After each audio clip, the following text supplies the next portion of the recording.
नमस्कार, मैं प्रिया। आज है 14 अप्रैल। खबरों की तरफ बढ़ने से पहले एक नजर सुर्खियों पर। कोरोना के कारण वाल्मीकि टाइगर रिजर्व में लगी पाबंदी। स्टेट बैंक ने फार्मासिस्ट क्लरिकल पद के लिए मांगे आवेदन। बिहार में 69 जजों का हुआ प्रमोशन। आज से शुरू होगा रमजान का पाक महीना। बिहार के 20 जिलों में मौसम विभाग ने जारी किया अलर्ट। अब चलिए बढ़ते हैं बिहार की 25 बड़ी खबरों की ओर विस्तार से। बिहार में कोरोना ने एक बार फिर तोड़े सारे रिकॉर्ड। बिहार में कोविड-19 प्रभावितों की संख्या लगातार बढ़ती जा रही है। स्वास्थ्य विभाग की तरफ से मिली जानकारी के अनुसार बीते दिन के पिछले 24 घंटे में रिकॉर्ड तोड़ 4157 मामलों की पुष्टि हुई है। प्रभावित टॉप 3 जिलों की बात करें तो राजधानी पटना में 1205 मामले सामने आए हैं। इसके साथ ही भागलपुर में 346, गया में 250, जिसके बाद एक्टिव मरीजों की संख्या 20,148 पर पहुंच गई है। वहीं बिहार में टीकाकरण अभियान भी जोर शोर से चलाया जा रहा है। अब तक कुल मिलाकर के 53,23,930 लोगों को टीकाकरण का दोनों डोज दिया जा चुका है। वहीं बीते दिन के 24 घंटे की बात करें तो 56,487 लोगों को दोनों डोज मिलाकर के टीकाकरण किया गया है। वहीं पहले डोज के तहत 45,876, वहीं दूसरे डोज के तहत 10,611 लोगों को टीका लगाया गया है। स्टेट बैंक ने फार्मासिस्ट क्लरिकल पद के लिए मांगे आवेदन। भारतीय स्टेट बैंक ने फार्मासिस्ट क्लरिकल कैडर के 67 पदों पर भर्ती के लिए योग्य और इच्छुक अभ्यर्थियों से आवेदन आमंत्रित किए हैं। इन पदों पर आवेदन करने के इच्छुक अभ्यर्थी स्टेट बैंक ऑफ इंडिया की वेबसाइट sbi.co.in/careers पर जाकर ऑनलाइन आवेदन कर सकते हैं। अभ्यर्थी ध्यान रखें कि आवेदन करने की अंतिम तारीख 3 मई है। SBI का यह भर्ती अभियान कुल 67 रिक्तियों को भरने के लिए है। इन पदों के लिए शैक्षणिक योग्यता की बात करें तो अभ्यर्थियों को SSC या समकक्ष परीक्षा पास होना चाहिए और इसके साथ ही फार्मेसी में डिप्लोमा भी होना चाहिए अथवा फार्मेसी में डिप्लोमा या इसके समकक्ष को योग्यता रखना जरूरी है। ध्यान रहे, ऑनलाइन लिखित परीक्षा और साक्षात्कार के आधार पर चयन किया जाएगा। परीक्षा का आयोजन 23 मई को संभावित है। कोरोना के कारण वाल्मीकि टाइगर रिजर्व में लगी पाबंदी। बिहार में कोविड-19 प्रभावितों की संख्या लगातार बढ़ती जा रही है, जिसके तहत कई सार्वजनिक स्थानों को बंद किया जा रहा है। इसी क्रम में वाल्मीकि टाइगर रिजर्व प्रशासन ने अगले आदेश तक वाल्मीकि टाइगर रिजर्व के जंगलों में निजी वाहनों के प्रवेश पर पाबंदी लगा दी है। मिली जानकारी के अनुसार जंगल सफारी कोविड-19 प्रोटोकॉल का पालन करते हुए पहले की तरह ही संचालित रहेंगे। वाल्मीकि टाइगर रिजर्व के सघन जंगल के बीच अवस्थित मठ मंदिर तक जाने के लिए प्रशासन की तरफ से श्रद्धालुओं के वाहन के प्रवेश पर पूरी तरह से प्रतिबंध लगा दिया गया है, जिसके बाद अगर आप भी मंदिर में प्रवेश करने के लिए जाते हैं तो आपको वहां से खाली हाथ लौटना पड़ेगा। कोविड-19 के बढ़ते मामलों का असर अब VTR के पर्यटन पर देखने को मिल रहा है। इसके साथ ही होटल और कैंटीन संचालक भी काफी ज्यादा परेशान नजर आ रहे हैं। मजदूर दिवस के दिन बिहार के श्रमिकों को बिहार सरकार देगी तोहफा। बिहार में कोरोना के मामले लगातार बढ़ते जा रहे हैं, जिसके कारण लोग अस्पतालों के चक्कर भी काट रहे हैं। इसी बीच बिहार वासियों को अस्पतालों का खर्चा कम करने की पूरी कोशिश कर रही है। इसी क्रम में अब बिहार सरकार सूबे के श्रमिकों के लिए अच्छी खबर लेकर आई है। श्रम संसाधन विभाग बिहार के निबंधित श्रमिकों को केंद्र की आयुष्मान भारत योजना से जोड़ने जा रही है। मीडिया रिपोर्ट के अनुसार बिहार के निबंधित श्रमिकों को आयुष्मान योजना से जोड़ने की तैयारी चल रही है। इस योजना से जुड़ने के बाद इन श्रमिकों को 5 लाख रुपए तक के इलाज मुफ्त में किए जाएंगे। सरकार ने कोरोना के बढ़ते प्रभाव के बीच IAS को दी बड़ी जिम्मेदारी। बिहार में कोरोना के मामलों में लगातार वृद्धि देखने को मिल रही है। वहीं कोरोना को लेकर बिहार सरकार भी पूरी सतर्कता के साथ काम कर रही है। इसी क्रम में अब बिहार सरकार ने अस्पतालों की व्यवस्था को मजबूत करने के लिए 3 IAS को प्रतिनियुक्त कर दिया है, जिसके बाद इन IAS अधिकारियों की PMCH, NMCH और एम्स में नियुक्ति की गई है। सामान्य प्रशासन विभाग ने इसको लेकर पहले ही अधिसूचना जारी कर दी थी। ग्रामीण विकास विभाग के अपर सचिव राजीव रोशन को PMCH, समाज कल्याण विभाग के निदेशक राजकुमार को एम्स और उद्योग विभाग के निदेशक पंकज दीक्षित को NMCH में प्रतिनियुक्त किया गया है।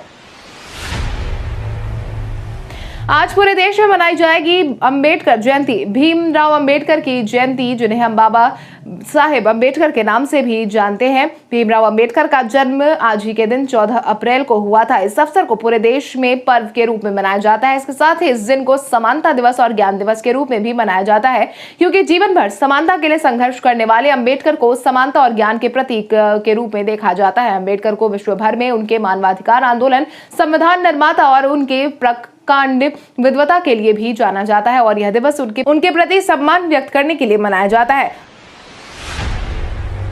आज से शुरू होगा रमजान का पाक महीना। कड़ी इबादत का महीना आज से शुरू होने वाला है। बिहार के किसी हिस्से में चांद नजर नहीं आया, इसलिए शबाना महीने के 30 दिन पूरे होने के हिसाब से रमजान महीने की पहली तारीख आज से गिनी जाएगी। इससे पहले रोजा भी आज से शुरू होने वाला है। पिछले साल की तुलना में इस बार मौसम और रोजे की टाइमिंग दोनों के हिसाब से रोजेदारों को राहत मिली है। पिछले साल 17 मई से रमजान की शुरुआत हुई थी, तब गर्मी का असर काफी ज्यादा देखने को मिल रहा था। हालांकि इस बार 14 अप्रैल से रमजान शुरू हो रहा है, तापमान में भी लोगों को थोड़ी राहत मिली है। मदरसा सुलेमानिया पटना की तरफ से जारी रमजान कैलेंडर के हिसाब से इस बार पहला रोजा 14 घंटे 24 मिनट का होगा, जिसके बाद 14 मई को ईद होगी। वहीं 29 को चांद हुआ तो 13 मई को ईद मनाई जाएगी। किलकारी के बच्चों ने बनाई कोरोना के माहौल में नई डिवाइस। बिहार में प्रतिभाओं की कोई कमी नहीं है, जिसका प्रमाण आपको समय समय पर मिल जाएगा। इसी बीच कोविड-19 के संक्रमण के दौरान पटना किलकारी बाल भवन के बच्चों ने अनोखे डिवाइस का विकास किया है। इस डिवाइस के इस्तेमाल से मास्क और सैनिटाइजर से मुक्ति मिल सकती है। आपकी जानकारी के लिए आपको बता दें कि यह डिवाइस 8 मीटर की दूरी से ही संकेत देने लगेगा कि सामने वाला बीमार है या नहीं। कोविड-19 पॉजिटिव लोगों के बारे में पहले ही जानकारी देने में सक्षम रहेगा। यह डिवाइस जिसे आप संक्रमित के संपर्क में आने से आसानी से बच जाएंगे। आपको बता दें 10वीं क्लास के अर्पित और 12वीं क्लास के अभिजीत ने मिलकर एक थर्मल सेंसर प्रोटोटाइप को तैयार किया है, जिसकी मदद से आप भी इस रेडियस में आने वाले संभावित कोरोना पॉजिटिव का पता दूर से ही लगा सकेंगे। सीबीएसई 10वीं और 12वीं के 5087 परीक्षार्थियों ने बदला अपना केंद्र। केंद्रीय माध्यमिक शिक्षा बोर्ड की 10वीं और 12वीं के हजारों परीक्षार्थियों ने परीक्षा केंद्र बदल लिया है। खबरों की माने तो यह छात्र परीक्षा केंद्र पर परीक्षा देंगे, जहां का विकल्प छात्रों ने सीबीएसई को दिया है। पटना जोन की बात करें तो 5087 परीक्षार्थियों ने परीक्षा केंद्र बदल लिया है। इसमें बिहार के 4000 और झारखंड के 1087 परीक्षार्थी शामिल हैं। परीक्षा केंद्र का बदलाव 12वीं से ज्यादा 10वीं के छात्रों ने किया है। पटना क्षेत्रीय कार्यालय की तरफ से साझा की गई जानकारी के अनुसार 10वीं के 3654 छात्रों ने अपना केंद्र बदलने के लिए आवेदन किया था। कोविड-19 के बढ़ते प्रभाव के बचाव के लिए सीबीएसई द्वारा केंद्र बदलने की सुविधा छात्रों को दी गई थी। इसमें छात्रों को परीक्षा केंद्र बदलने का विकल्प था, जो कोरोना के कारण दूसरे शहर में फंसे थे और अब वो उसी शहर से परीक्षा देना चाह रहे हो। बिहार के 20 जिलों में मौसम विभाग ने जारी किया अलर्ट। 15 अप्रैल से बिहार की राजधानी पटना सहित पूरे बिहार में आंधी के साथ साथ बारिश की संभावना देखने को मिल रही है। इसको लेकर मौसम विभाग ने येलो अलर्ट भी जारी कर दिया है। मौसम वैज्ञानिकों की माने तो किशनगंज, अररिया, सुपौल, मधेपुरा, पूर्णिया सहित 12 जिलों में 16 अप्रैल को बारिश होने की संभावना है। इस दौरान धूल भरी आंधी चलेगी। मौसम विभाग के मुताबिक चक्रवाती हवाओं का क्षेत्र बिहार, झारखंड, उड़ीसा होते पश्चिम बंगाल तक फैला है। झारखंड में जहां कई स्थानों पर हल्की बारिश हो रही है, वहीं बिहार और उत्तर प्रदेश में बादल छाए हुए हैं और तेज हवाएं चल रही हैं। पटना के इंडिगो स्टेशन मैनेजर रुपेश मामले में फरार आरोपी की संपत्ति होगी जब्त। पटना के Indigo station manager Rupesh Singh के मामले में अब तक 3 आरोपियों को पकड़ा गया है। हालांकि चौथे आरोपी मोहम्मद बउआ को पुलिस पकड़ नहीं सकी है। खबरों की माने तो वो पटना के रहने वाले हैं। उनकी गिरफ्तारी के लिए पुलिस ने पटना सिटी में छापेमारी की, लेकिन वो पकड़ा नहीं जा सका है। हालांकि खबरों की माने तो पुलिस मोहम्मद बउआ की संपत्ति कुर्की जब्ती की कार्रवाई के लिए पूरी तरीके से प्रयासरत है। इश्तिहार के आदेश के बाद पुलिस को 1-2 दिनों में हासिल हो जाने की संभावना जताई जा रही है। इश्तिहार मिलते ही उसकी संपत्ति की कुर्की जब्ती की जाएगी। आपको बता दें कि रोडवेज का मामला सामने आने के बाद अब तक इस मामले में 3 आरोपी सौरभ, पुष्कर और ऋतुराज को पुलिस ने गिरफ्तार कर लिया है, लेकिन चौथा आरोपी अभी भी फरार है।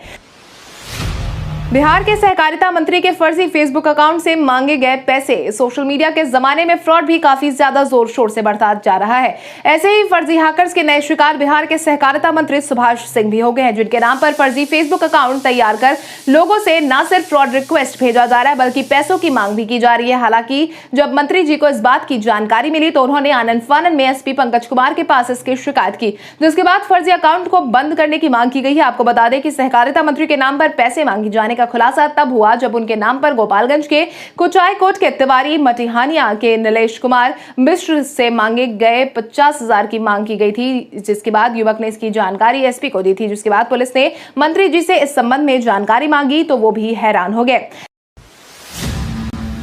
तेजस्वी यादव ने सुशील मोदी को लेकर कही अहम बात। राज्यसभा सांसद और नेता प्रतिपक्ष तेजस्वी यादव एक भी मौका नहीं छोड़ते एक दूसरे को निशाने पर लेने का। इसी क्रम में नेता प्रतिपक्ष तेजस्वी यादव ने एक बार फिर से सुशील मोदी पर निशाना साधा है, जिसके तहत उन्होंने कहा है कि भाजपा ने उन्हें दरकिनार कर दिया है, इसलिए वो इस तरह का बयान देकर मीडिया में बने रहना चाहते हैं। मधुबनी कांड के पीछे भाजपा विधायक की भूमिका रही है। इस मामले में अब तक भाजपा नेताओं के ऊपर कोई कार्रवाई नहीं की गई है। खुद पीड़ित परिवार के लोग बयान दे रहे हैं। रेरा के ओएसडी हुए कोरोना पॉजिटिव। रेरा के ओएसडी कोविड-19 से पॉजिटिव पाए गए हैं, जिसके बाद कार्यालय में हड़कंप मच गया है। ऐसे में 2 दिन के लिए पूरे कार्यालय को बंद करने का फैसला सुनाया गया है और इस दौरान सैनिटाइजेशन का काम किया जाएगा। कार्यालय को 2 दिनों के लिए बंद रखने का निर्णय इसीलिए लिया गया क्योंकि रेरा के कार्यालय में जगह काफी कम है। ऐसे में संक्रमण बढ़ने की संभावना काफी ज्यादा थी। ओएसडी के संपर्क में आए सभी अधिकारियों ने भी अपनी जांच करवाई है और एहतियात के तौर पर आइसोलेट अपने आप को भी कर लिया है। इसके साथ ही कार्यालय शास्त्री नगर में और राजधानी पटना के शास्त्री नगर में कोविड-19 संक्रमण वर्तमान में काफी समय में ज्यादा फैला हुआ है। लगातार इस इलाके में संक्रमण तेजी से फैल रहा है और कोरोना केस कम होने का नाम नहीं ले रहा है। बिहार में कोविड-19 से बिगड़े हालात के बीच एनएमसीएच पहुंचे मंगल पांडे। बिहार में कोविड-19 के बढ़ते संक्रमण से जहां मरीजों की संख्या लगातार बढ़ती जा रही है, वहीं मरीजों की जान जाने का आंकड़ा भी लगातार बढ़ा। इसी क्रम में स्वास्थ्य मंत्री मंगल पांडे एनएमसीएच अस्पताल के नवनिर्मित मातृ शिशु हॉस्पिटल विभाग बीते दिन पहुंचे, जहां कोविड-19 मरीजों से मिलने के बाद उन्होंने अस्पताल का निरीक्षण किया। उन्होंने कहा कि अस्पताल में बेडों की संख्या बढ़ाई जा रही है। उन्होंने अपना बयान जारी करते हुए ये भी कहा कि बेहतर स्वास्थ्य सुविधा देने के लिए सूबे की सरकार में स्वास्थ्य विभाग तत्पर है। नालंदा मेडिकल कॉलेज अस्पताल में 44 बेड और बढ़ाए गए हैं। आज रात में एम्स में भी बेड की संख्या बढ़ा दी जाएगी। भारत के इतिहास में आज की तारीख कई कारणों से दर्ज। भारत के इतिहास में आज की तारीख कई कारणों से मानी जाती है। सिखों के गुरु अर्जुन देव का 1563 में आज के दिन जन्म हुआ था। औरंगजेब ने 1659 में दिल्ली पर हुकूमत की लड़ाई में दारा को आज के दिन हराया था। भारतीय संविधान के निर्माता बाबा साहेब भीमराव अंबेडकर का 1891 में जन्म आज के दिन हुआ। भारत रत्न से सम्मानित प्रसिद्ध भारतीय अभियंत्रक एम विश्वेश्वरैया का 1962 में जन्म आज के दिन हुआ। 2005 में अमेरिका और भारत ने अपने अपने उड़ान क्षेत्र एक दूसरे की एयरलाइंस के लिए खोलने पर आज के दिन समझौता किया था। प्रसिद्ध भारतीय संगीतकार, शास्त्रीय गायक और सरोद वादक अली अकबर खान को 1922 में जन्म आज के दिन हुआ था। 20वीं सदन में महान संत और समाज सेवक रमन महर्षि ने 1950 में दुनिया को अलविदा आज के दिन कहा था। बिहार के 69 जजों का हुआ प्रमोशन। बिहार में 69 जजों का प्रमोशन कर दिया गया है। मिली जानकारी के अनुसार सब जज से एडीजी के रूप में इनकी प्रोन्नति कर दी गई है। प्रमोशन के बाद इन्हें विभिन्न जिलों के पद पर पदस्थापित कर दिया गया है। इसको लेकर सामान्य प्रशासन विभाग की तरफ से भी नई अधिसूचना जारी कर दी गई है, जिसके तहत बिहार के विभिन्न जजों में सब जज और मुख्य न्यायिक दंडाधिकारी के रूप में कार्यरत 69 जजों का प्रमोशन अपर जिला एवं सत्र न्यायाधीश के रूप में करने का आदेश जारी किया गया है। इन पदाधिकारियों को साल 2019-20 के लिए निर्धारित 65% कोटा के तहत जिला न्यायाधीश वर्ग नियमित प्रोन्नति दी गई है, जिसकी पूरी सूची सहकारिता विभाग की तरफ से जारी कर दी गई है। कोविड-19 की चपेट में आए भोजपुरी स्टार निरहुआ। कोविड-19 धीरे धीरे अब तक कई कलाकारों को अपने चपेट में ले चुका है। इसी क्रम में भोजपुरी स्टार निरहुआ भी अब कोविड-19 की चपेट में आ गया है। मिली जानकारी के अनुसार निरहुआ के अलावा फिल्म के क्रू के 2 सदस्य भी कोविड-19 की चपेट में आ गए हैं। इन दिनों वो अपनी फिल्म सबका बाप अंगूठा छाप की शूटिंग उत्तर प्रदेश के बांदा में कर रहे थे। इनमें एक कैमरा पर्सन और एक असिस्टेंट शामिल है। फिल्म के निर्देशक पद्म सिंह ने इस बात की जानकारी दी है। वहीं निरहुआ ने भी अपने इंस्टाग्राम पर एक फोटो पोस्ट किया, जिसमें वो कोविड-19 की जांच करवाते नजर आ रहे हैं। इस फोटो के साथ ही उन्होंने अपने ही गीत का एक फनी कैप्शन डाला है और लिखा है, कोविड-19 तोहरी बहिन के टीरीरी पू।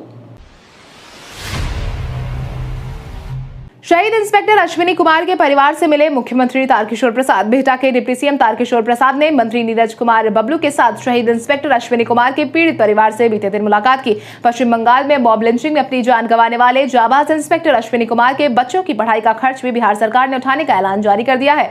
बिहार के उप मुख्यमंत्री तारकिशोर प्रसाद और वन एवं पर्यावरण कल्याण मंत्री नीरज सिंह बबलू मंगलवार को शहीद थाना प्रभारी अश्विनी कुमार के पैतृक घर पूर्णिया के जानकी नगर थाना के पाचो मंडल टोला पहुंचे थे, जहां इस दौरान उप मुख्यमंत्री और मंत्री नीरज सिंह बबलू ने परिजनों से मुलाकात की और उन्हें हर संभव मदद मुहैया करवाने का आश्वासन भी दिया। नल जल योजना में गड़बड़ी करने वालों की अब खैर नहीं। राज्य सरकार के पंचायती राज विभाग ने आम नागरिकों की सहूलियत को ध्यान में रखते हुए नल जल योजना में गड़बड़ी करने वालों पर नकेल कसने की तैयारी शुरू कर दी है, जिसके तहत विभाग की तरफ से जारी किए गए आदेश के बाद नल जल योजना के तहत पेयजल आपूर्ति में बाधा होने पर आप 9122400777 पर व्हाट्सएप या 186034555555 नंबर पर फोन और मोबाइल ऐप PRD-शिकायत.bgsys.co.in पर सूचना दे सकते हैं। इस पर समय सीमा के भीतर अविलंब कार्रवाई होगी। आपकी जानकारी के लिए आपको बता दें कि मुख्यमंत्री ग्रामीण पेयजल निश्चय योजना के अंतर्गत राज्य के सभी ग्रामीण परिवारों को पेयजल आपूर्ति की जा रही है। बिहार में विश्वविद्यालयों के अधिकारी नियुक्ति के नियम में हुआ संशोधन। बिहार के विश्वविद्यालयों के अधिकारी नियुक्ति के नियम में संशोधन कर दिया गया है, जिसके तहत अब कुलपति, प्रतिकुलपति, कुलसचिव, विभागाध्यक्ष, अंगीभूत कॉलेज के प्राचार्य के अलावा सभी पदाधिकारी की नियुक्ति में संशोधन कर दिए गए हैं, जिसके तहत अब नियुक्ति विश्वविद्यालय की एक उच्च अधिकार प्राप्त समिति करेगी। सरकार ने इस आशय में अधिसूचना जारी कर दी है। इसके साथ ही विश्वविद्यालयों के पदाधिकारियों की नियुक्ति के लिए अब तक किसी भी प्रकार की नियमावली नहीं थी, मात्र कुलपति की अनुशंसा पर ही नियुक्तियां हो जाया करती थी। पंचायत चुनाव को लेकर आज दिल्ली में होगी दोनों निर्वाचन आयोग की बीच अहम बैठक। बिहार में पंचायत चुनाव को लेकर तैयारियां जोर शोर से चल रही है। हालांकि तारीखों का ऐलान अभी तक नहीं किया गया है। वहीं इस बीच आज राजधानी दिल्ली में राज्य निर्वाचन आयोग और चुनाव आयोग के बीच में अहम बैठक का आयोजन करवाया गया है, जिसके बाद पंचायत चुनाव को लेकर कोई बड़ी खबर सामने आने की उम्मीद जताई जा रही है। बता दें कि बिहार में पंचायत चुनाव में मल्टी पोस्ट ईवीएम के इस्तेमाल को लेकर इलेक्शन कमीशन ऑफ इंडिया ने एनओसी लेने की शर्त को स्टेट इलेक्शन कमीशन ने पटना हाईकोर्ट में चुनौती दी थी। हालांकि इसी को लेकर पंचायत चुनाव का सारा मामला अटका हुआ है।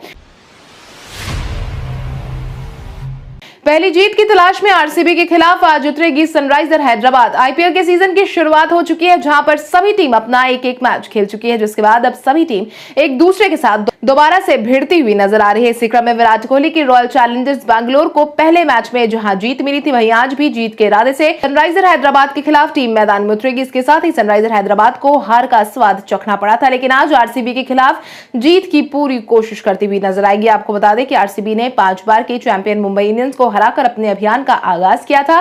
वहीं डेविड वार्नर की कप्तानी वाली सनराइजर हैदराबाद को पहले मैच में कोलकाता नाइट राइडर्स से हार का सामना करना पड़ा था। अब व्हाट्सएप ग्रुप पर आपकी मर्जी से गायब हो जाएंगे messages. Popular messaging app WhatsApp ने हाल ही में डिसअपीयरिंग मैसेज का फीचर जारी किया था, जिसके बाद यूजर के मोबाइल फोन से अपने आप ही मैसेज गायब हो जाएंगे। वहीं अब व्हाट्सएप ने एक नया फीचर जारी किया है, जिसके तहत कंपनी व्हाट्सएप ग्रुप के मेंबर्स को भी डिसअपीयरिंग मैसेज की कंट्रोल देने जा रही है। WA बीटा इन्फो की रिपोर्ट के मुताबिक नए फीचर के आ जाने के बाद किसी व्हाट्सएप ग्रुप के एडमिन के साथ इसके मेंबर्स भी डिसअपीयरिंग मैसेज फीचर को इनेबल या डिसेबल कर पाएंगे। फिलहाल यह सुविधा सिर्फ ग्रुप एडमिन तक ही सीमित है। कोरोना से ठीक होने के बाद अक्षय ने किया पहला ट्वीट। बॉलीवुड के खिलाड़ी यानी अक्षय कुमार ने कोविड को मात दे दी है। इस बारे में उनकी पत्नी ट्विंकल खन्ना पहले ही जानकारी दे चुकी है। वहीं कोरोना को हराने के बाद अक्षय ने अपना पहला पोस्ट जारी किया है, जिसमें उन्होंने सबसे पहले हिंदू कैलेंडर के हिसाब से नए साल पर फैंस को विश किया है। उन्होंने कहा है कि नव संवत्सर विक्रम संवत 2078 की सभी को हार्दिक शुभकामनाएं। जिसके बाद लोगों ने तरह तरह के जवाब भी दिए हैं। कल हमारे द्वारा पूछे गए सवाल का जवाब आप में से बहुत सारे यूजर ने हमें कमेंट करके दिया था, उसके लिए आपका बहुत बहुत धन्यवाद। आप में से जिन यूजर का कमेंट हमें अच्छा लगा है उनके नाम है नीतीश कुमार, नीरज कुमार, सोनी कुमारी, प्रदीप कुमार, संजय कुमार, रवि पासवान, शंकर कुमार, अनुज माही, संजय सिंह, राकेश कुमार, ललित कुमार, अनुज कुमार, ओमकार सिंह, प्रीतम कुमार, असलम राज, अशोक मिश्र, रमेश ठाकुर। इसके अलावा हमारी टीम को और भी लोगों के जवाब अच्छे लगे हैं, मगर समय के अभाव के कारण हम उनका नाम नहीं ले पाए, लेकिन आप हमारे सवालों का जवाब देते रहे। हम कल आपको नाम लेने की पूरी कोशिश करेंगे। तो चलिए बढ़ते हैं आज के सवाल की ओर। आज का सवाल कुछ इस प्रकार है। आपके अनुसार कोरोना के बढ़ रहे मामलों के बीच आपके इलाके में सही से गाइडलाइन फॉलो हो रहा है या नहीं? अपने जवाब में कमेंट करके जरूर बताएं। इसके साथ ही आज के लिए बस इतना ही। बिहार की बड़ी खबरों से अपडेटेड रहने के लिए हमारे YouTube चैनल को सब्सक्राइब करें और बेल आइकॉन दबाना ना भूलें। धन्यवाद।